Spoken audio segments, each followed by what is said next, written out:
මම අද මේ හදන හෙයා ඔයිල් එක ගාලා මේ මාස 6කට 6මාරකට පස්සේ දික්කුණු කොණ්ඩේ තමයි යාළුවනේ මේ තියෙන්නේ. මේ අපි ඉතින් හිතන තරම් ඉක්මනට බෙහෙත් තෙල් ගෑවා කියලා මේ කොණ්ඩේ දික් වෙන්නේ නැහැ යාළුවනේ. ඒකට අපි ටික කාලයක් බලාගෙන ඉන්න ඕන. ඒ වගේ දික්කුණු කොණ්ඩයක් තමයි මට තියෙන්නේ.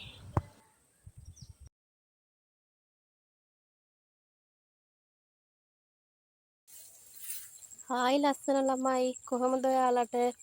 ඔන්න අදත් මම වීඩියෝ එකත් එක්ක ආවා ඔයාලව හම්බ වෙන්න.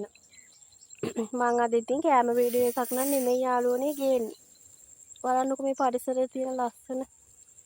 මං ඉතින් අද මගේ ඔළුවේ ගාන තෙල් එක ඉවර වෙලා ඒ තෙල් එක හදාගන්න දවස. මං හිතුවා අද ඔයාලටත් ඒ තෙල් එක හදන විදිහ පෙන්වන්න ඕන කියලා. මං ඉතින් ඒ තෙල් එක හදන්න ඕන මේ ඖෂධ ටික හොයාගන්න තමයි මේ කුඹුරට ඇවිල්ලා ඉන්නේ. බලන්නකෝ යාළුවනේ මේ තියෙන කීකිරිඳේ. එහෙනම් ඔයාලා දිගටම මේ බලන්නකෝ යාළුවනේ කීකිරිඳේ ගහක්. ඔයාලට මම මේ ගලවන්න නැතුවම පෙන්නවුවේ. මේ පේනවත් දන්නේ උග වැටලා තියෙන්නේ දැන්. වෙලාව 8:00මාරයි ඒත් අපිට ඉතින් තද ආවුවා. මේ බලන්නකෝ කීකිරිඳේ. ඔයාලටත් ඉතින් මේ තෙල් එක හදා ගන්නකොට මෙන්න මේවට තමයි කීකිරිඳේ කියන හොයාගන්න ලේසි වෙන්නයි මම මෙහෙම ඔයාලට වීඩියෝ කරලා දැම්මේ. හායි කොහොමද යාළුවනේ? ඔන්න මං අද ඔයාලට කෑම වීඩියෝ එකක් නම් නෙමෙයි අරගෙන ආවේ. මම ඔයාලට කිව්වනේ ඉස්සරින්ම වීඩියෝ එක පටන් ගද්දිම වෙලේදීන් අද මං තෙල් එකක් හින්දිනවා කියලා. මං ඒ තෙල් එක හින්දින්න ඕන අවශ්‍ය ඖෂධ ටික ඔයාලට කලින්ම පෙන්නන්නම්. මේ තියෙන්නේ යාළුවනේ කරපිංචා මිටක් තියෙනවා. කොටුකොළ මිටක් තියෙනවා.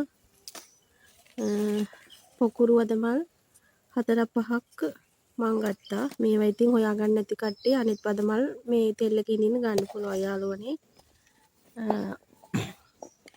මේ තියෙන්නේ රතු ලුණු ඔයාලට පේනවද දන්නේ. රතු ලුණු ගෙඩි ටිකක් ඕන. බුලත් කොළ 2-3ක් ඕන යාළුවනේ. කොමාරිකා පිත්තක් ඕනේ. මේ තියෙන්නේ විශේෂයෙන්ම ඖෂධේ. මේ වයින් ටිකක් වැඩිපුර එකතු කරන්න ඕනේ. මේක අපේ හිස කෙස් වලට කියන්නම බැරි තරම් ගුණයක් දෙන ඖෂධයක්. ඔයාලා දන්නවත් ඇති මේ කීකිරිඳිය. සමහර පැතිවල නම් මේවා නෑ යාළුවනේ. අප පැතිවල නම් වෙලවල් වල නියරවල් වල ඕන තරම් තියෙනවා. අපි මේ කීකිරිඳිය වෙලෙන් කඩා ගන්නවා නම් කඩා ගන්න ඕන. මේ කෘමිනාශක එකතු කරන්නේ නැති කාලයක් තියෙනවා. ඒ කාලෙටත් නැත්තම් කෘමිනාශක මේ අපි දැන් දන්නවනේ නියරවල් වලට බෙහෙත් ගහලා තියෙනවා නම් වල් මැරලා තියෙනවා. ඒ වගේ නැති හොඳ මේ නියරකේ මේ වගේ මේ කීකිරිඳිය ටිකක් හොයා ගන්න ඕනේ. මේ කීකිරිඳිය වලින් කොණ්ඩේ වැවෙනවා, කොණ්ඩේ කළු වෙනවා, ඉස්සොරි නැති වෙනවා. මේ ඒක නිසා මේ තෙල් එකට අනිවාර්යයෙන්ම එකතු කරන්න ඕන මේ කීකිරිඳිය යාළුවනේ. ඒවත් අපි එකතු කරගමු එහෙනම්. මේ තියෙන peerakola peerdalo චුට්ටකුත් එකතු කරන්න ඕනේ යාළුවනේ. මේ තියෙන්නේ කුහුඹ කොළ ටික නම් උදේ කඩපු හින්දා ටිකක් මේ හාන් වෙලා. අපි එහෙනම් තෙල් එක හිඳින වෙලාවට හම්බ වෙමු නේද යාළුවා?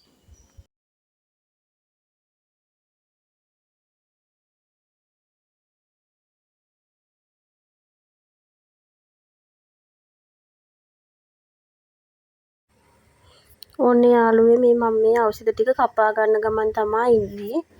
මේ ටික කපාගෙන අපි චූටියට මේ ටිකක් බාගෙට වගේ වෙනකන් වංගෙඩිය දාලා කොටා ගන්න ඕනේ යාළුවනේ. මම දැන් මේ ටික කපාගෙන ඉක්මනට මේක කොටා ගමු.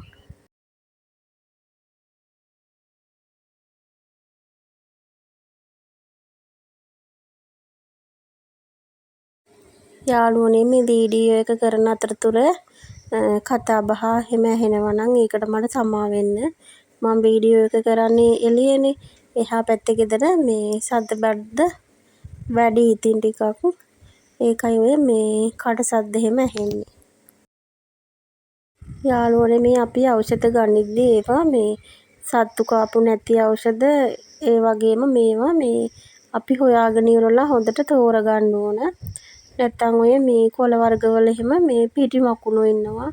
ඒක නිසා හොඳට තෝරලා මේ හොඳට සෝදලා තමයි මේ 3-4 පාරක් අපි ඒ සෝදපු ඖෂධ ටිකත් මේ ටිකක් වේලෙන්න වගේ තියන්න ඕන වතුර ගතිය නැති වෙනකන්. නැත්තම් අපි මේ වැඩිපුර තෙල් හදාගත්තාම මේ තියාගන්න බෑ. ටිකක් කාලයක් යනකොට මේ ඒවා සවුත්තු වෙන්න බලනවා. දැන් මං ඉතින් මේ ඖෂධ ටික කොටා ගන්න අද චූටි වංගෙඩිය මම පොඩ්ඩයි නැති තෙල් හදාගන්නේ. ඒක නිසා මං හිතුවා අද මේ පොඩි වංගෙඩිය කොටාගෙන තෙල් එකට එකතු කරගන්නවා කියලා.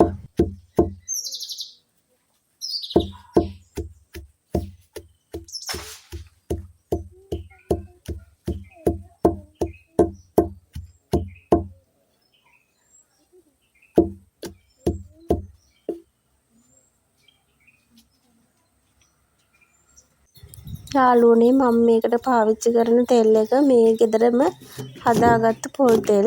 මං කඩේ තෙල් වලින් කවදාවත්ම මේ තෙල් නෑ කියලා ඔළුවේ ගාන්න ඒවයින් නම් මේ බෙහෙත් තෙල් එක හදාගන්නේ නෑ යාළුවනේ. ඒවා මේ හරිම විසයි ඔළුවේ ගාන්න එහෙම. ඒක නිසා මේ තෙල් එකම තමයි ගෙදර පොල් වේලලා හදාගත්තම මේ මං ඔළුවේ ගාන තෙල් එක එදාට හදාගන්නවා.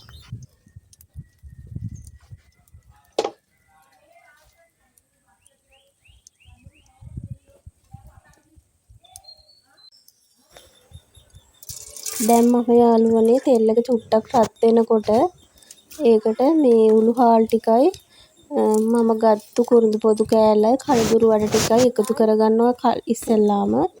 ඊට පස්සේ තමයි මම කොටාගත්තු මේ කොළ වර්ග ටික මේකට එකතු කරගන්නේ.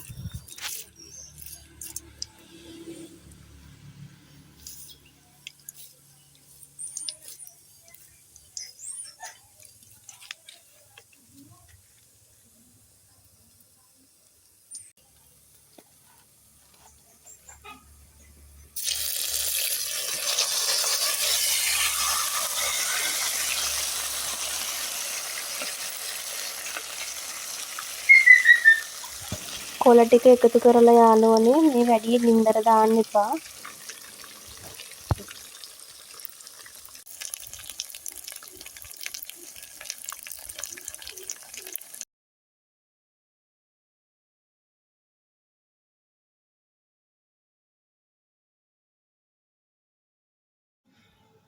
ඔන්න යාළුවනේ මම මේ දැන් මේ අපි හදාගත්තු හෙයා ඔයිල් එක මේ රෙදි කෑල්ලෙන් පෙරා ගන්න තමයි හදන්නේ.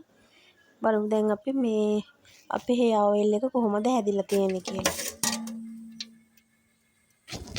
යාළුවනේ මේ සමහර කට්ටිය ඔන්න බලන්නකෝ යාළුවනේ මේ ගෙදරම මං කොණ්ඩේ දික් වෙන්න හදාගත්තු මගේ හෙයා ඔයිල්